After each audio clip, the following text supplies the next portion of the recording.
Welcome into Meltdown Tuesday. I'm Matt Verderam. The NBA's regular season is coming to a close in the next 2 weeks, and the Cleveland Cavaliers have become a popular topic of conversation for the large media outlets. Cleveland, which has been to each of the past 2 NBA Finals, is 9-11 over its last 20 games, falling into the Eastern Conference's second seed behind the Boston Celtics. This has led to breathless conversations about the Cavs and whether they remain the top dog in the East, and of course they do. But saying that wouldn't boost appalling ratings on Undisputed, so Skip Bayless will continue screaming until someone shoots him up with a horse tranquilizer. At 49-27, the Cavs have already clinched the Central Division, and they will play either Atlanta, Chicago, Miami, or Indiana in the first round of the Eastern Conference playoffs. And regardless of who ends up being the opponent, it will be an absolute crime scene after 4 games. And by the second round, everybody and everything from February and March will be forgotten as LeBron James and company come barreling down the playoff road once more. And speaking of James, he turns out he's pretty good. Between his time with the Cavs and Heat, he has not missed an NBA final in 6 seasons. He's the best player in the world by a considerable margin, and this is all despite playing about 100 games a year and being 32 years old. Regardless of who the Cavaliers play in the East, they will have the 3 best players on the court. James is superior to anybody in the league, and Kyrie Irving and Kevin Love are dominant in their own right. Boston is incredibly well coached by Brad Stevens and has a pair of stars in Isaiah Thomas and Al Horford.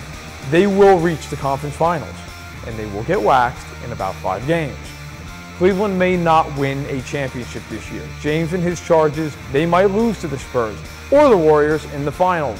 Both of those teams could absolutely bounce the Cavs, and if they don't play well, bounce them rather easily. Still, the panic at this juncture is laughable. Everybody in the sports world with any semblance of a clue, and this is where we must excuse Bayless and his ilk, knows the Cavaliers are going to a 3rd consecutive NBA Finals. It would be folly to expect otherwise when none of the Eastern teams are even close in terms of talent or experience. Boston is likely to have the first overall pick in the upcoming NBA draft. This courtesy of the Kevin Garnett, Paul Pierce trade to the Brooklyn Nets, the Nets being the gift that keeps on giving.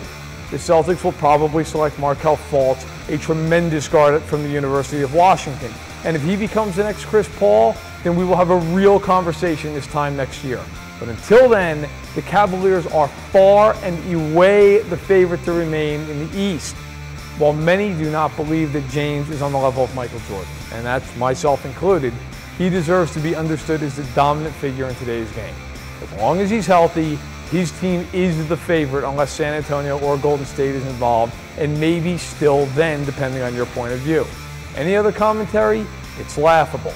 So settle in for the NBA playoffs and get ready for some really interesting matchups in the West and a march to oblivion for everybody but Cleveland in the East.